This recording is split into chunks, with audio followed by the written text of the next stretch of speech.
my talk about Afrofuturism and the African.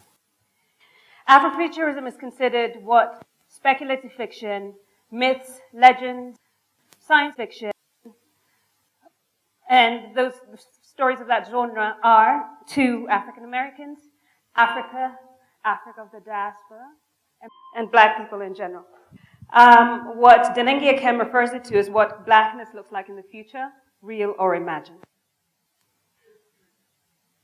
Now, the history of Afrofuturism comes from America and was first coined by a man called Mark Derry. And when he started talking about Afrofuturism, he talked about the idea of literature. So what the books that Octavia Butler would write and things like that. But then it also moved into a new region of music. So we would have people like Sun Ra and George Clinton. But for me, especially Sun Ra, because he has a special place in my heart. And he believed that he came from the planet Saturn and came to Earth to spread the message of love and peace. Like in his movie Space is the Place, he introduces the idea of aliens to black people in America. But that was very specifically about African Americans, and I wanted to find a place for Afrofuturism in Africa. And the first place that led me to is Mount Kenya, obviously, where the god of Mount Kenya lives, according to the Gikuyu tradition. So Mwenyenyaga is seated on top of this mountain, and he introduced our Adam and Eve, Gikuyu and Mombi, and from that we're descendants of their 9 children. But even before the idea of the myths of Gikuyu and Mombi, the idea of Afrofuturism or legend and myths and stories were taught to me by my mother. And she is a great storyteller as well as a pediatrician.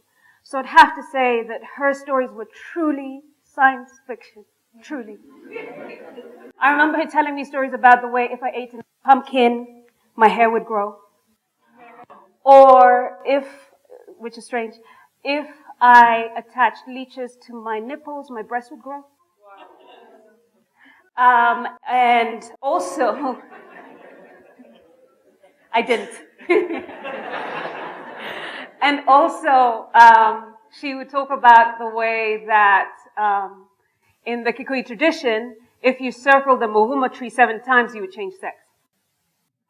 Growing up, obviously, past my mother's stories, I began to read stories of my own, and they were inevitably filled with the ogre and the young girl who wandered off into the forest, and what would happen if she wandered off into the forest, and how she would meet this horrible ogre because she departed from the ways of the society. And that's also when I met Ben Okri, and the idea of the spirit child, and the idea of using spiritualism or mythical realism within storytelling. And that, for me, is also a link to Afrofuturism. But what really, really inspired me about Ben Okri was his ability to merge seamlessly the idea of the spirit world and fiction. And the idea that we live in a continent that is so closely linked to the spirit world that we use it in a very everyday sort of way. And that is true when we come to witch doctors, sangoma, or people who deal with the spiritual realms. It's also true of genies of the coast. And I don't know how many people of you have gone to Mombasa or have gone to Zanzibar, but I know from personal experience there was a cat that followed me for 5 kilometers. Or every time I turned around, it was there, and I could have sworn it was a genie. I'm positive about it. In fact, I have friends who attest to the fact as well. So Afrofuturism has always been part of our culture, has always been part of us. But more interestingly, it has been part of the history of West Africa. Now, West Africa believe especially in Mali, there is a nation of people called the Dogon. And the Dogon people believe that they were told about a planet called Sirius B before it was discovered by Western scientists. And they were told of this planet by a race of amphibian-like aliens who came in from the ocean and told them about, not only about the planet, but also about the rotation of the planet and how it worked in space.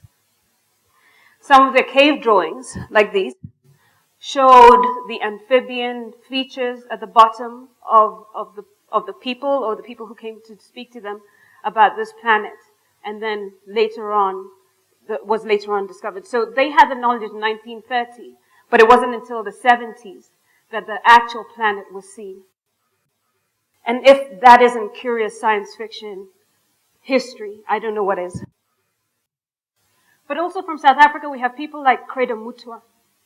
And Credo Mutwa believes that that there is a reptilian race of people whose bloodlines extend into modern-day royalty and modern-day business people. And it's what, I guess, theorists would call the Illuminati. So we've established that fact or fiction, myths have always existed very, very closely to us. But there's been a growing need for the idea of Afrofuturism. And I'd have to ask why. And when talking about it, I talked about it to a friend of mine, and he said, Africans are inherently futuristic, given the sheer capriciousness of our present situation. And that was my friend Michael Udhiambo, who reckons he's very clever. And then there was a writer called David William Cohen who says, the struggle of man against power is the struggle of man against forgetting. And this makes a lot of sense because it's been suggested that Afrofuturism as a genre is growing because as Africans or as descendants of Africa, we've never had a space or a voice within our own history. We've never had a chance to talk about our own history. It's always been written by other people.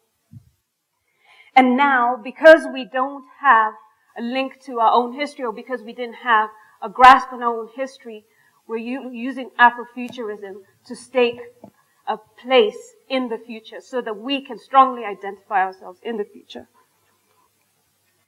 Mark Derry argues that the younger generation have used technology as a way to insert themselves into a both real and imagined landscape to physically assert their presence in the present and to make it clear they intend to stake their claim in the future.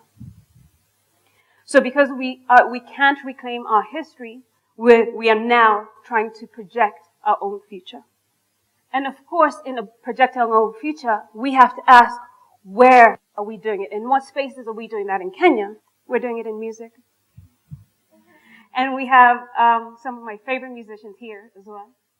But Just a Band have to me, demonstrated Afrofuturism in their own music. Especially in one of their latest songs, Huff and Puff. They say, give me 5, it's good to be alive, the sky seems so far away. Hope you know we've been to the moon and back. And be sure that nothing's going to hold us back. So we know that we are larger than life. We know that we are larger than Earth. We know we are larger than the cosmos. And that is reflected in our work and in our music. Around the continent, obviously, there's people like Nnedi Okorafor,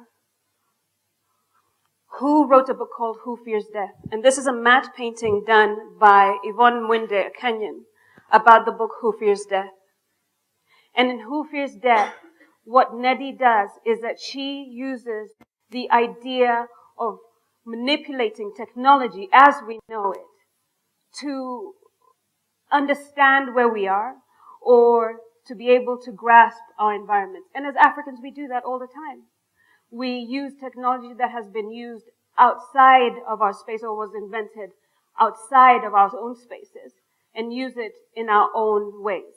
And what Nnedi Okorafor does in Who Fears Death is that she creates these particular machines called water capture stations. And they absorb all the atmosphere from around them so that people can take baths, can have clean drinking water, etc. and so forth. Now that's the fictional side of it. But in practice, how in practice are Kenyans using Afrofuturism?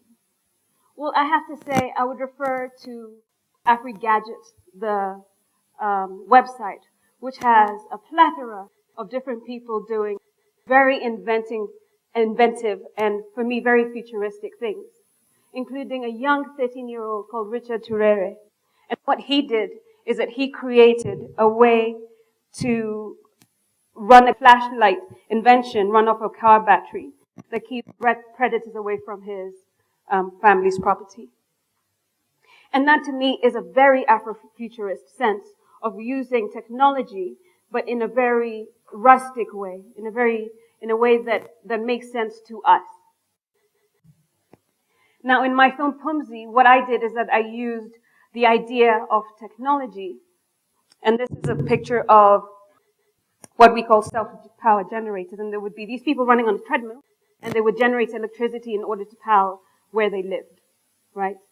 I thought I was being very imaginative until I Googled it. And I wasn't so much. Self-power generators do exist. There are ways of using kinetic energy to power stations. It's not completely in practice at the moment, but it's an idea of the ways that we can use technology in a very Afrofuturist setting to be able to run our everyday things. And there's obviously no way we can talk about the future without talking about technology. In Pumzi, I also talk about the idea of communication. And I know from my own experience that I would be sitting across a table from a friend and we would tweet each other. And now we've learned how to communicate in 140 characters or less. Even when I'm talking about the things that are happening in my life, I'll use a hashtag as if it was part of a sentence. So in Pumzi, what I did is I created this idea, and we'll see it in a second, about how we use different layers of technology in order to communicate. And the thought process of that is that we are looking for more efficient ways of communicating rather than finding emotive ways of communicating. But for me, what is most important and what I found from making Pumzi is that the idea of Afrofuturism works the best for me because I'm able to extrapolate on ideas and thoughts and feelings I have about the way the world is running without offending people or without being too heavy-handed. And for me, what Pumzi was a reflection of society. And it's set 35 years after the water war, and where everybody lives inside because they've been told the outside is dead. Until one character, Asha, wakes up and from a dream, which is not allowed because everybody's supposed to be taking dream suppressants. And she finds a seed that she then plants, and it starts to grow. But in a world where the outside is dead, and her being the curator of a virtual natural museum, and that's the only place she had access to nature, she had to fight a way outside of herself to be able to prove that life exists. And that's Pumzi. But my metaphor for Pumzi is about life and sacrifice. And the fact that we ourselves have to mother nature. We have to make sacrifices in order to live in this world. And we have to know that our own behaviors will affect generations to come. And as a storyteller, in the tradition of the Agikoyo, my job is to be a seer, not just a historian, and to be able, like Moro, who predicted the coming of white people as if they were colorful butterflies, or the train in the sense of, in the way that he saw a snake with smoke coming out of its head, to be able to say there is more to life than we see, and listen to storytellers.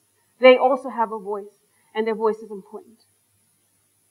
So I'll leave you with a clip from Pumzi, and this is just an indication of the possibilities of the human mind, the possibilities of Afrofuturism, and how Afrofuturism relates to us as Africans.